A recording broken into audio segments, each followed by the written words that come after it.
예, 우리 같이 인사 나누겠습니다. 잘 나오셨습니다. 은혜 받고 돌아갑시다. 예, 이 시간에는 다니엘서 2장 14절부터 19절까지 읽었습니다. 말씀의 제목은 기도로 반응하면 능력으로 응답입니다. 기도로 반응하면 능력으로 응답. 오늘 본문을 보면 다니엘과 그의 친구들이 나옵니다.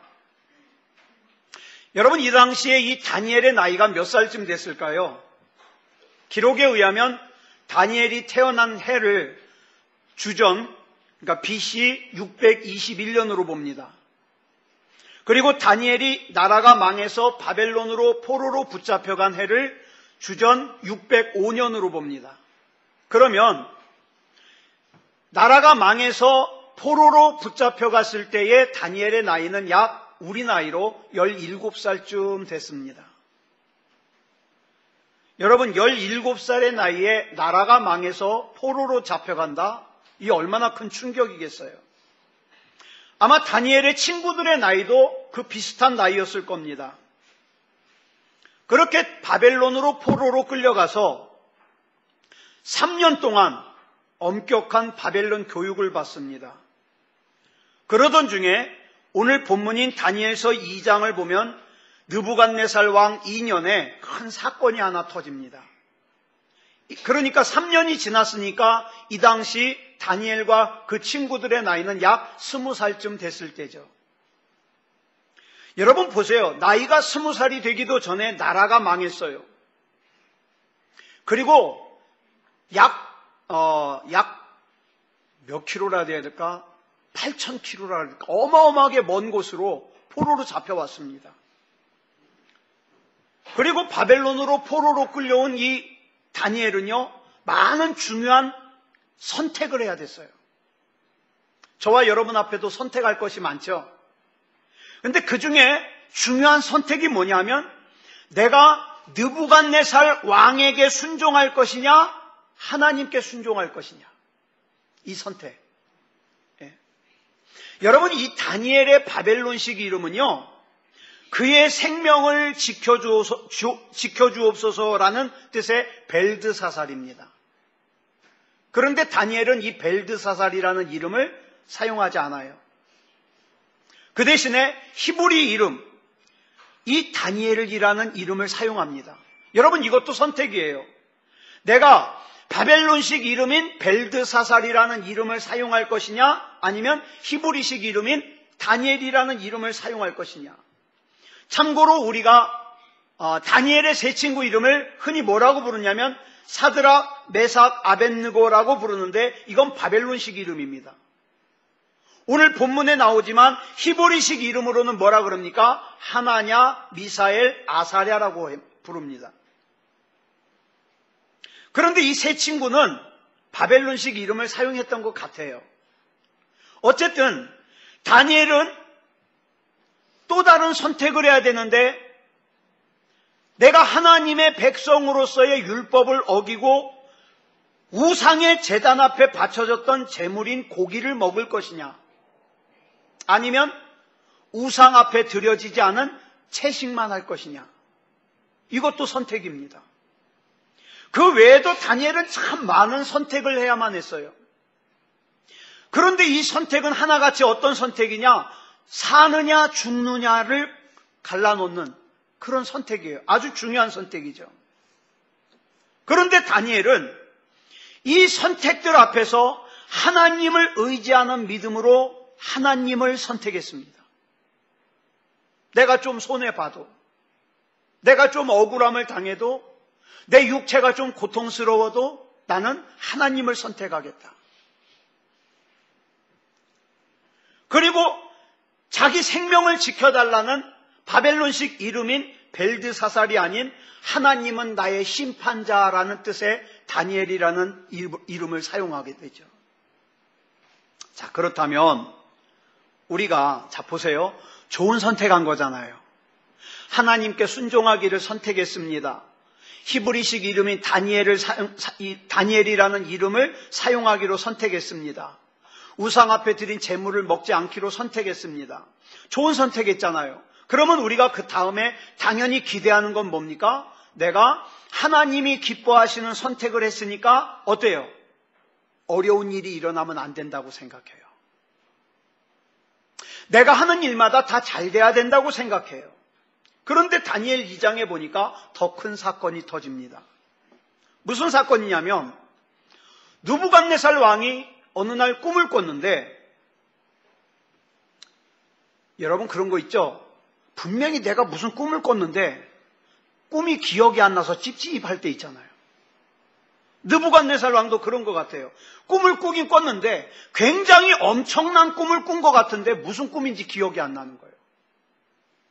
그래서 바벨론에서 똑똑하다는 사람들을 다 불러가지고 내가 꾼 꿈이 무슨 꿈인지를 맞춰라, 그리고 그 꿈이 무슨 뜻인지를 해몽해라, 이렇게 요구를 했어요. 그런데 무슨 꿈을 꿨는지를 설명을 해주면 그 꿈을 해몽은 하겠는데 무슨 꿈을 꿨는지를 내가 어떻게 알아? 자기가 꿨는데. 그렇잖아요? 그걸 맞추는 사람이 없어요. 근데 이 다니엘서 2장 13절을 보면 이 느부갓네살 왕이 그것도 하나 못 맞히냐고, 이거 못 맞히면 이 바벨론 안에 있는 모든 지혜자들을 다 죽여라, 명령을 내려요. 여러분, 이 느부갓네살 왕이라는 사람은요 굉장히 잔인한 사람이에요. 역사의 기록에도 굉장히 잔인한 왕으로 기록되어 있어요. 문제는 다니엘과 세 친구도 그 지혜자들 가운데 하나예요. 그러니까 죽어야 돼요. 우리 한번 같이 읽어볼까요? 시작. 왕의 명령이 내림에 지혜자들은 죽게 되었고 다니엘과 그의 친구들도 죽이려고 찾았더라. 위기예요. 죽음의 위기예요. 다른 사람도 아니라 바벨론의 왕이 자기를 죽이려고 찾아요. 이런 위기의 순간을 만날 때 하나님을 신뢰하지 못하는 사람들은 주로 어떤 선택을 합니까? 사무엘상 31장을 보면 이스라엘과 블레셋이 전쟁이 났어요. 그런데 이 전쟁에서 이스라엘이 패하면서 사울 왕이 패합니다. 그리고 게다가 적이 쏜 화살에 맞아가지고 사울 왕이 중상을 입어요. 이제 적에게 사로잡히면 수치를 당하고 모욕을 당하고 죽을 게 뻔해요. 이런 상황에서 잘 보세요. 하나님을 신뢰하지 못하는 사울 왕이 어떤 선택을 하는가? 자기 부하에게 자기를 좀 죽여달래요. 차마 자기 손으로는 자기 생명을 못 끊겠으니까 자기를 좀 죽여달래요. 근데 부하가 어떻게 그럴 수 있냐고 거절하니까 자기 칼을 빼가지고 땅바닥에 대놓고는 그 칼 위에 엎어져가지고 자살을 해요. 그리고 사울왕을 지키던 그 부하도 역시 자살을 합니다. 하나님을 신뢰하지 못하니까. 내가 앞으로 내 앞에 어떤 일들이 펼쳐질지 모르니까. 저는 이제 화요일이 되면은 임플란트를 2개를 해야 된다. 난 지금도 치과 가려면 무서워요. 난 제일 앉기 싫은 게 그 치과 의자거든요. 그러니까 이제 앞으로 순차적으로 임플란트를 하려면 어떤 일이 펼쳐질지 몰라요. 그래서 제가 감사하는 게 그래도 나는 고칠 수나 있죠. 그렇죠? 무서워서 그렇지 고칠 수나 있죠. 고칠 수 없는 어려움을 만났을 때 얼마나 그 마음이 힘들겠냐고요. 이랬을 때 내 인생에 만난 그 어려움을 내가 고칠 수 없을 때 믿음이 없는 사람들은 어떡합니까? 그냥 자기 인생을 포기해버리는 거예요. 자, 그러면 믿음이 없는 사람만 그래요? 아니요. 열왕기상 19장을 보니까 아합 왕의 왕비인 이세벨이 엘리야를 죽이려고 찾아요. 엘리야 역시 막다른 골목에 갇혔어요. 한 나라의 왕비가 자기를 죽이려고 그래요. 우리 잘 아는 바와 같이 엘리야 선지자는 믿음이 좋은 선지자입니다. 그런데 그 믿음이 좋은 선지자가 더 이상 피할 길이 없으니까, 지쳐 있으니까 뭘 선택합니까? 열왕기상 19장 4절 보겠습니다. 시작. 자기 자신은 광야로 들어가 하루길쯤 가서 한 로뎀나무 아래에 앉아서 자기가 죽기를 원하여 이르되 여호와여 넉넉하오니 지금 내 생명을 거두시옵소서. 나는 내 조상들보다 낫지 못하니이다 하고. 뭐예요? 그 믿음이 좋은 엘리야 선지자도 막다른 길에 가니까 하나님, 이제 내 생명 좀 거둬주십시오. 나 더 이상 힘들어서 못 살겠습니다. 로뎀 나무 아래서 그런 기도하더라고요. 예수님을 은 30냥에 팔아먹은 가룟 유다는 어떤 최후를 맞게 됩니까? 마태복음 27장 5절 말씀입니다. 시작. 유다가 은을 성소에 던져놓고 물러가서 스스로 목매어 죽은지라. 여러분, 우리가 막다른 길에 다다르면 이런 무서운 결정을 하는 사람들이 있더라고요. 제가 금요일 날도 잠깐 말씀드렸지만 저는 2014년도에 자살한 목사님이에요. 김성수 목사님이라는 분을 굉장히 저는 좋아했어요. 서울대학을 나와가지고 신학을 하고 목사님이 됐는데 설교를 얼마나 잘하는지 저는 그 목사님 참 좋아했어요. 그런데 어느 날 사무실에서 목매달아 자살한 상태로 발견이 됐어요. 왜 그랬을까요? 뭔지는 모르겠는데 막다른 길에 도달하고 나니까 하나님도 생각이 안 되고, 이거는 죽어야만 이 막다른 길을 벗어날 수 있을 것 같으니까 목사님도 자살을 하더라는 거예요. 여러분, 이 막다른 길을 스가랴 4장 7절을 보니까 뭐라고 표현을 하느냐? 큰 산, 이렇게 표현합니다. 큰 산. 이 큰 산이 의미하는 게 뭘까요? 이 큰 산이라는 것은 우리 앞을 가로막고 있는 장애물이에요. 큰 장애물. 해결 안 될 것 같아요. 이건 해결 안 될 것 같은 문제예요. 여러분 가운데 아마 큰 산이 앞을 가로막고 있는 사람 있을 겁니다. 있을 거예요. 사업하는 분들은 불경기가 큰 산일 수도 있고, 몸이 아픈 분들은 건강이 큰 산일 수도 있고, 취업이 큰 산일 수도 있고, 결혼이 큰 산일 수도 있고, 앞으로 내가 어떻게 먹고 사나, 이것이 큰 산일 수도 있고. 가만히 생각해 보십시오. 내가 지금 평지로 만들어져야 될 큰 산이 뭔가 한번 생각해 보세요. 난 이것 때문에 숨이 잘 쉬어지질 않아. 난 이것 때문에 밤에 잠이 잘 오질 않아. 그 큰 산. 자, 생각하셨습니까? 그 큰 산이 뭔지? 근데 지금 이 예배를 통해서 주님께서 저와 여러분의 옆을 지나고 계세요. 이 말이 무슨 뜻입니까? 이 예배다운 예배는 여러분 앞을 가로막고 있는 그 큰 산을 꺾을 수 있는 기회가 왔다는 거예요. 꺾을 수 있는 기회. 자, 우리 자기 이름을 넣어서 한번 따라하겠습니다. 큰 산아, 네까짓 게 무엇이냐? 네가 하나님의 사람인 이 차원 앞에서 평지가 될지어다. 여러분, 이거 아무리 많이 선포해도 세금 안 내요. 여러분, 선포하십시오. 나를 힘들게 하고 나를 답답하게 하고 나를 숨못 쉬게 하는 큰 산아, 네까짓 게 무엇이냐? 네가 이 시간 예배다운 예배를 드리는 하나님의 사람, 이 창원 앞에서 평지가 될지어다. 그러면 하나님이 일하십니다. 예배를 드리면서도 기도를 하면서도 눈에는 초점이 없어가지고 흐리멍텅해가지고 하나님 앞에 집중도 못하고 자기 인생에도 집중 못하고 그러고 있다가 예배 끝나면 돌아가고, 그러고 나서 예배를 드렸다 그러면 그게 예배를 드린 겁니까? 그거 예배 드린 거 아니에요. 교회 갔다 온 거지. 아니에요. 내가 하나님의 사람이라는 확신만 있으면, 하나님의 사람인 내 앞에서 너 큰 산은 평지가 될지어다 선포할 수 있어야 돼요. 그 권세와 능력을 하나님께서 저와 여러분에게 주셨습니다. 주셨어요. 근데 우리 앞에 가로막고 있는 큰 산을 크게 둘로 구분할 수 있어요.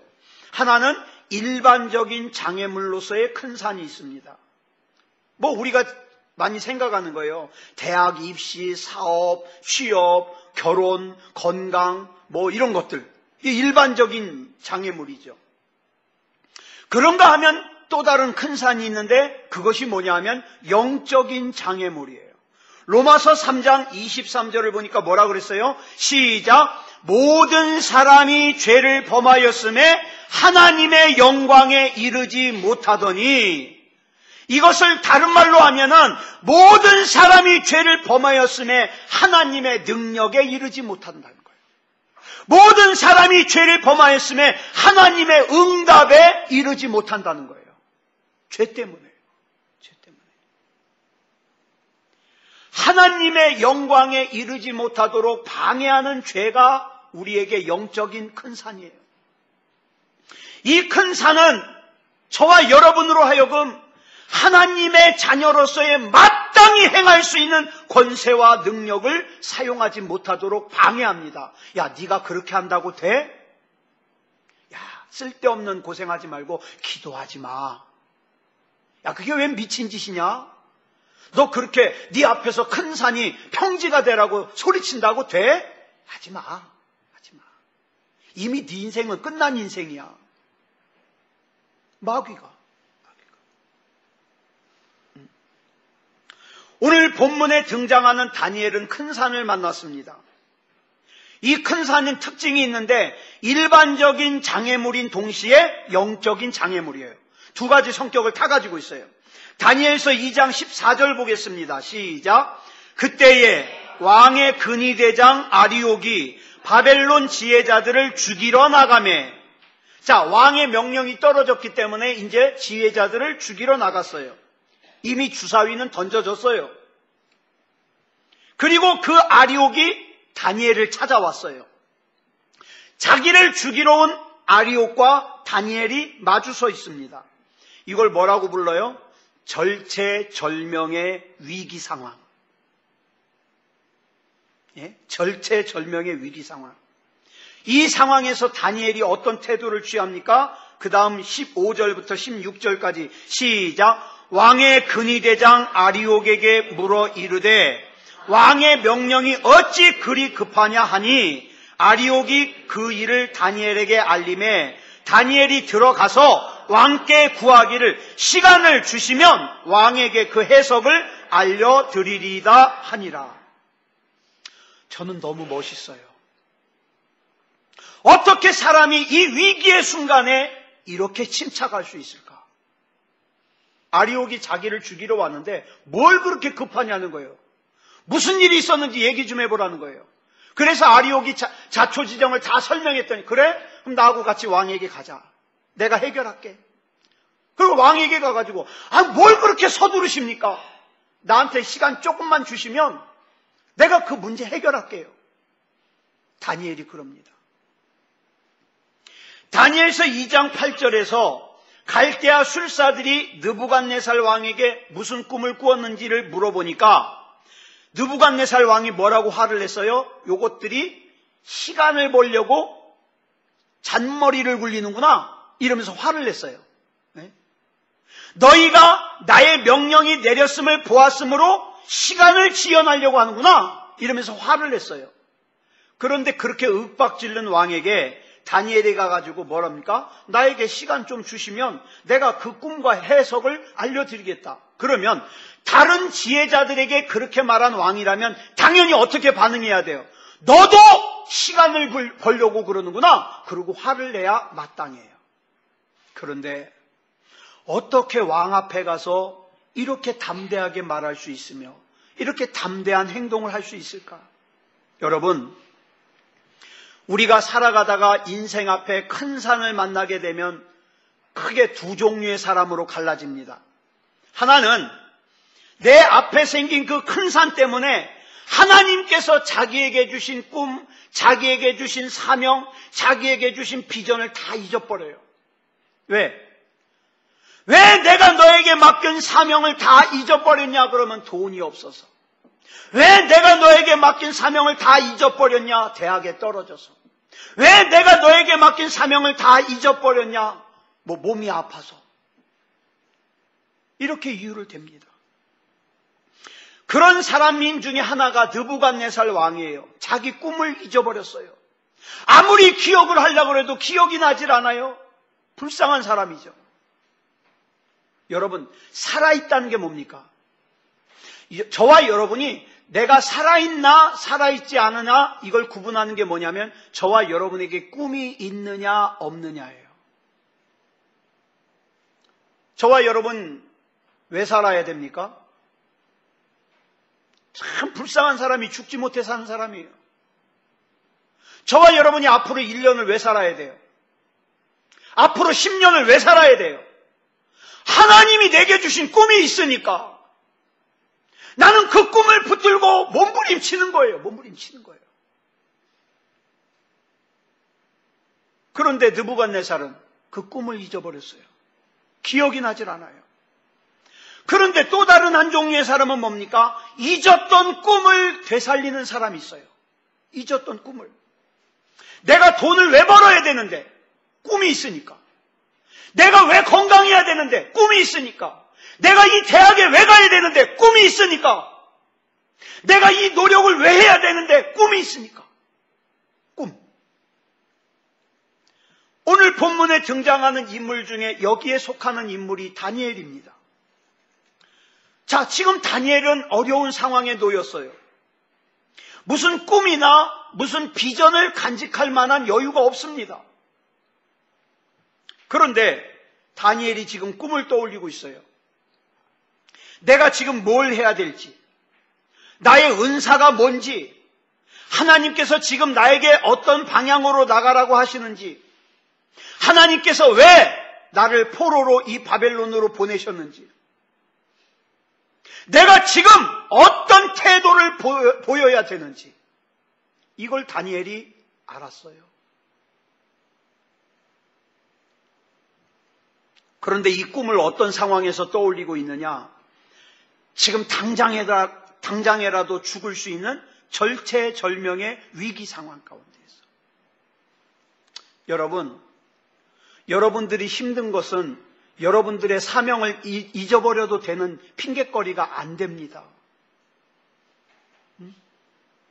여러분의 어려운 상황은 여러분이 하나님을 떠나도 되는 핑곗거리가 안 됩니다. 안 돼요. 그걸 핑계로 삼아서 꿈을 잊어버리고 하나님을 떠나면 느부갓네살 왕이 되는 거예요. 여기서 다니엘은 놀라운 진리를 하나 발견하는데 그게 바로 양면의 진리예요. 하나님께서 나에게 이 상황을 주실 때에는, 이 어려움의 이면에는, 이 고난의 이면에는 또 다른 하나님의 메시지가 있다는 거예요. 이 메시지가 뭐냐는 거죠. 근데 우리는 대부분 뭡니까? 한 면만 보고 두려워합니다. 주저합니다. 절망합니다. 당연합니다. 안 될 것 같으니까, 고생할 것 같으니까, 힘들 것 같으니까. 거기에 하나님의 어떤 기대가 있는지는 상관도 없어요. 그냥 내가 힘들 것 같으니까. 그런데 다니엘은 그 위기의 상황 가운데서 또 다른 이면을 봤어요. 이 믿음을 가진 다니엘이 느부갓네살 왕이 자기를 죽이려고 아리옥이라는 군대 장관을 보낸 그 절체절명의 위기의 순간에도 어떤 태도를 보입니까? 자, 다니엘서 2장 17절 시작. 이에 다니엘이 자기 집으로 돌아가서 그 친구 하나냐와 미사엘과 아사랴에게 그 일을 알리고. 이 말씀이 굉장히 중요해요. 먼저 자기 집으로 돌아가서라는 말씀을 보겠습니다. 여러분의 집은 어떤 곳입니까? 그냥 쉬는 곳이에요? 예? 그냥 TV 보는 곳이에요? 밥 먹는 곳이에요? 자, 여기서 다니엘의 집은요, 단순히 먹고 자고 쉬는 곳이 아니에요. 다니엘서 6장 10절 볼까요? 시작. 다니엘이 이 조서에 왕의 도장이 찍힌 것을 알고도 자기 집에 돌아가서는 윗방에 올라가 예루살렘으로 향한 창문을 열고 전에 하던 대로 하루 3번씩 무릎을 꿇고 기도하며 그의 하나님께 감사하였더라. 여기도 보니까 자기 집에 돌아가서는, 즉 다니엘의 자기 집은 어떤 곳이냐? 먹고 자고 쉬기만 하는 곳이 아니라 어떤 곳이다? 하나님 앞에 기도하는 곳이다. 여러분의 집은 어떻습니까? 다니엘의 자기 집은 기도의 장소였어요. 기도의 골방으로 갔다는 거예요. 거기에는 언제든지 기도의 동지들이 있어요.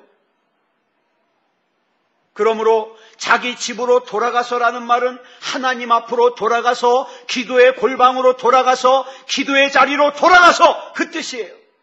즉 다니엘은 절체절명의 위기의 순간에 그 상황과 처지와 형편과 사건을 바라보는 것이 아니라 기도의 방으로 들어가서 하나님을 바라봤다는 거예요. 하나님. 지금 비록 내 육신의 눈앞에는 죽음의 칼날이 나를 겨누고 있지만 이 사건의 이면에는 하나님의 또 다른 메시지가 있을 거라는 거죠. 이걸 믿고 다니엘은 집으로 돌아갔어요. 하나님이 나를 여기서 이 아리옥의 칼날에 죽게 만들 것 같았으면 하나님은 나를 이 바벨론까지 데려오지 않으셨을 거다. 내가 이렇게 아무 의미 없이 죽을 것 같았으면 내가 여기까지 살아있지도 못했을 거다. 그러나 하나님께서 나로 하여금 여기서 이렇게 살게 하신 것은 분명히 하나님의 뜻이 있는데 그 가운데서 오늘 이 일을 만난 데에는 하나님의 메시지가 있을 것이다. 이걸 깨달았다는 거죠. 그리고 집으로 돌아갔어요. 기도했어요. 그때 무슨 일이 일어났습니까? 자, 19절 시작. 이에 이 은밀한 것이 밤의 환상으로 다니엘에게 나타나 보임에 다니엘이 하늘에 계신 하나님을 찬송하니라. 아멘. 여러분 혹시 펜 있으시면 여러분의 성경에 17절에도 이해가 있고 19절에도 이해가 있어요. 근데 이 두 이해가 달라요. 17절에 나오는 이해는 위기의 상황, 절망적인 상황이라는 뜻의 이해예요. 이해, 즉 이 절망적인 상황을 만남 중에 이런 뜻이죠. 그 위기의 상황, 절망적인 상황 가운데 다니엘이 기도의 장소인 집으로 돌아가서 기도의 동역자인 세 친구와 함께 기도를 했어요. 그랬더니 19절의 이해는 뭐냐면 기도했더니 그거예요. 다시 말씀드립니다. 17절의 이해는 절망적인 상황을 만났더니 19절의 이해는 기도했더니 그 뜻이에요. 자, 19절에서 기도했더니 그 다음엔 뭐가 나올까요? 하나님이 보시기에 적절한 때가 나옵니다. 적절한 때. 여러분 그거 아세요? 우리 하나님은 절대로 빠르지도 않고 느리지도 않아요. 우리 하나님은 가장 적당한 때에 일하십니다. 저와 여러분의 인생 가운데 기도하는 사람에게는 가장 적절한 때에 하나님께서 일하십니다. 그래서 오늘 본문 19절에 보니까 이에 다음에는 뭐가 나와요? 가장 적절한 방법이 나와요. 그 적절한 복이 나와요. 내가 누려야 될 가장 적절한 복. 그런데 우리 하나님은 우리에게 많은 복이 있지만 그 중에 가장 적절한 복을 주십니다. 예전에 제가 이 얘기를 해드렸는데 저는 이 얘기가 참 좋아요. 미국의 한 깊은 산골에 조그마한 통나무 집이 있었습니다. 이 집에는요 아주 병약한 젊은이가 혼자 살고 있었어요. 깡 말라가지고 우리 전 집사님보다 더 말랐을 거예요. 깡 말라가지고 컬럭컬럭 기침해가면서 오늘내 해가면서 혼자 살고 있었어요. 끼니가 되면은 귀찮으면 안 먹고 누워있어요. 일할 힘도 없어요. 그러던 어느 날 막 비가 몹시 쏟아지고 막 천둥번개가 치던 날 산 꼭대기에 있던 큰 바위 덩어리 하나가 막 굴러떨어지더니 벼락치는 소리가 나더니 그 돌멩이가요 집 앞을 딱 가로막은 버린 거예요. 그러니까 처음에는 와, 저 돌에 맞았으면 나는 죽었을 거야. 그러면서 살아가지고 얼마나 감사한지. 근데 그거 아세요? 감사는 며칠 못 가요. 밖에 나가려면 돌이 가로막혀서 이러고 나가야 돼요. 가뜩이나 마른 사람이 이러고 나가. 종덕이는 그 집에 들어가지도 못해. 이러고 나가야 돼요. 짜증이 나는 거예요. 가뜩이나 몸도 불편한데. 그래서 하나님 앞에 기도했어요. 하나님, 왜 이렇게 나만 힘들게 해요? 난 내 몸도 힘들어 죽겠는데 집 앞에 바위까지 가로막아서 어떻게 해요? 이 바위 좀 치워주세요. 그래 기도했어요. 근데 어느 날 하나님의 음성이 마음속에 들리기를, 아들아, 매일같이 그 바위를 밀어라. 바위를 밀으래요. 그래가지고 이 청년이 그래도 순종하는 마음이 있잖아요. 아침 먹고 바위 밀고 점심 먹고 바위 밀고. 근데 여러분, 집채만한 바위가 움직여요, 안 움직여요? 그게 무슨 울산 바위도 아니고, 예? 안 움직여요. 근데 그렇게 8달을 밀었어요. 8달을. 근데 이제 짜증이 슬슬 나는 거예요. 조금이라도 움직이면 내가 이 응답이 될 걸 가능성을 믿겠는데 바위가 조금도 안 움직여요. 그래서 어느 날 기도를 합니다. 하나님, 저 하나님께 실망했습니다. 실망도 이만저만한 게 아닙니다. 지난 8개월 동안 제가 하나님께서 말씀하신 대로 바위를 밀었는데 조금도 안 움직였습니다. 이게 뭡니까? 그랬더니 그날도 하나님께서 감동하면서 가슴에 응답을 주신대. 내가 언제 바위 움직여준다 그랬냐? 그죠? 바위 움직여준다는 말씀 없었잖아요. 그러면서 하시는 말씀이, 너 거울 좀 한번 봐라. 그 거울을 봤더니요, 8개월 전에는요 컬럭컬럭하면서 말라가지고 오늘 내일 했던 애가 8개월 뒤에 거울을 보니까 누가 있어요 거기? 예? 누가 있어요? 건장하게 막 근육이 불끈불끈한 청년이 거기 딱 있더라고요. 기침도 어느 순간부터 안 해요. 자, 8개월 전에는 밥맛이 없어가지고 삐쩍 골았어였는데 8개월이 지났을 때는요, 바위 미느라고 힘들어가지고 밥을 얼마나 퍼먹었는지 등치가 산만해졌어요. 8개월 전에는 밤에 잠을 못 자가지고 불면증에 양 1156, 양 100, 1000 이러면서 양 세면서 잠잤는데, 그 다음부터는 어떻게 해요? 돌을 밀면서부터 엎어지면 코 골아요. 피곤해가지고. 여러분, 하나님께서 이 청년에게 주시고 싶었던 응답은 바위를 움직여주는 게 아니었어요. 뭐였어요? 이 청년의 몸을 건강하게 하는 거였어요. 사랑하는 여러분, 내 힘과 내 능력으로는 해결할 수 없는 큰 산, 태산 같은 문제와 사망의 음침한 골짜기 같은 문제가 우리 앞을 가로막을 때가 왜 없겠습니까? 있죠. 그런데 여러분, 이거 기억하자고요. 이 이면에 하나님의 메시지가 있음을 기억해야 됩니다. 그래서 내가 하나님을 신뢰하는 마음으로 하나님 앞에 기도하면 하나님께서는 은밀한 것으로 우리에게 응답하신다고 약속하셨어요. 그 약속의 말씀이 여러분 잘 아시는 예레미야 33장 3절에 나와요. 같이 읽어볼까요? 시작. 너는 내게 부르짖으라. 내가 내게 응답하겠고 내가 알지 못하는 크고 은밀한 일을 내게 보이리라. 아멘. 여러분, 우리 주님께서는 가장 적절할 때에 가장 적절한 방법으로 가장 적절한 복을 저와 여러분에게 주십니다. 주셔요. 그 하나님을 신뢰하십니까? 그 하나님 신뢰하시면 예배 잘 드려야죠. 기도 잘해야죠.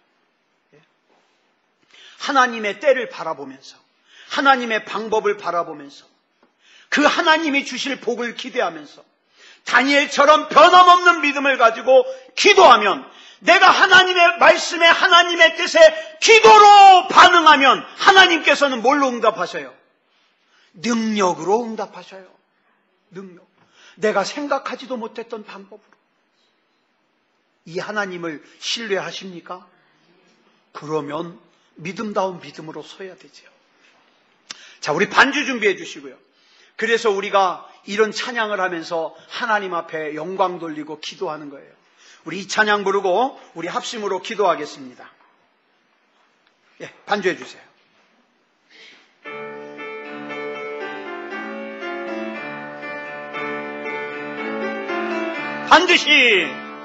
반드시 내가 너를 축복하리라.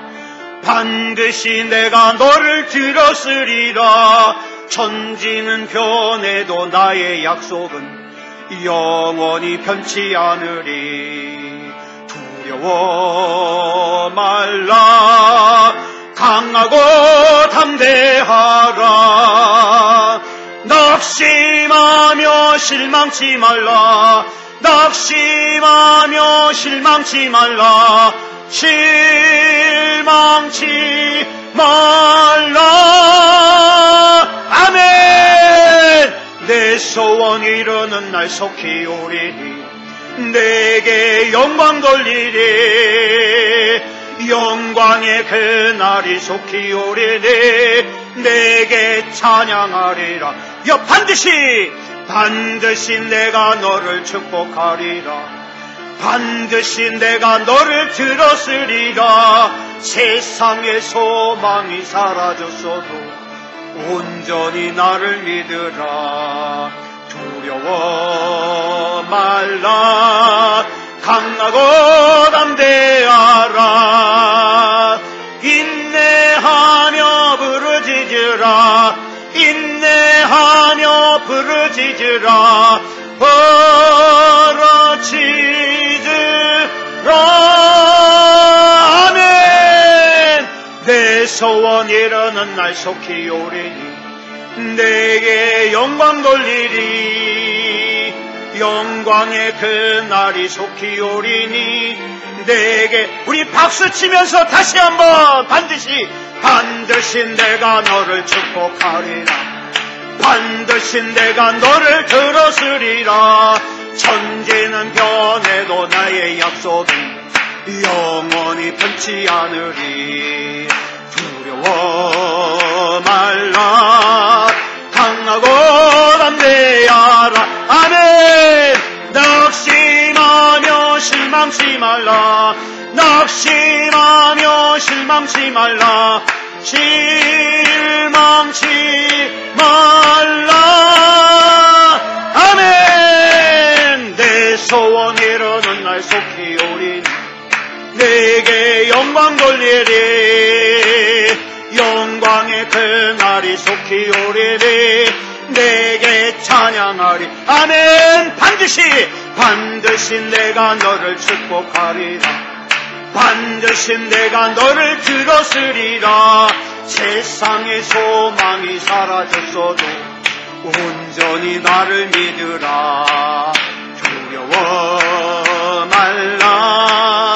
강하고 담대하라. 인내하며 부르짖으라.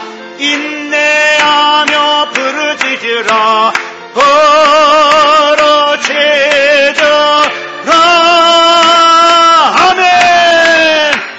소원 이루는 날 속히 오리니 내게 영광 돌리리. 영광의 그날이 속히 오리니 내게 찬양하리. 아멘.